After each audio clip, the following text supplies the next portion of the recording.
Okay. Ayan po ang chef namin na si Josh. At yan po ay nagde-design po. Ayun po, ayun oh. Pogi points yan. Parang si ano yan, si Bintong. Huwag nagtawa, Josh, baka sabihin na totoo. Ayun po. Okay na sana eh. Okay na sana eh. Ikaw naman kasi. Ano naman nilagyan mo na question mark yan? Exclamatory po yan. Ah, ayun oh. Ayun. Tingnan mo oh. Ang ganda niyan. Oh. Exclamatory yan for sentence. For sentence ha? Ayan po. At ayun, ayan si Josh po. Ayan po ang mastermind dito. Ayan po at excited na siya ngayon. Makayatang masaya siya kasi malapit na rin to uwi. At malapit na rin po to yung kakain na siya ng tahong. Oo, tagal ako din nakakain ng talaba eh. Ayun.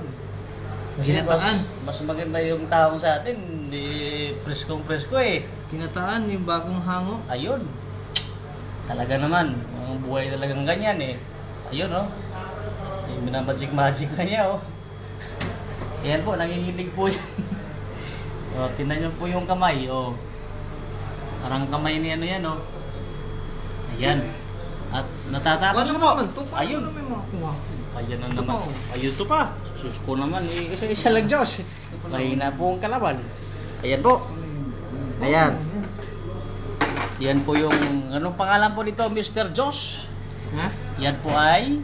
Yan po ay tinatawag na Shadow of the Rain. Ayun, Shadow of the Rain daw. So, hindi natin alam kung... Ito po yung Ball of Fire. Ayun, Ball of Fire yan. Oh. Ayun oh. Ito po yung Squirrel. Ayan. Ayan po yung square yan. Ayan po. Ito po yung Dot Matrix. Ayun. Ang ganda po yun oh. Talagang pare-pareho po. Wala pong nagkakaiba. Oh, sige po. Ayan po, mabuhay po kayo. Eh ako na naman oh. Ano ba yan? Ito po yan si Howell. Ayan po yan si Howell. Yan. Medyo tapos na po. So gagawin natin. Yan po yung mga kuha niya. Ikaw na lang pong bahala dyan, Josh. Yan po. Yan po yan.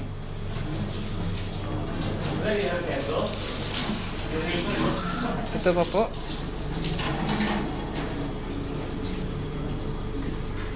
Kuha po ni ano yan? Ni Chef Kadjo.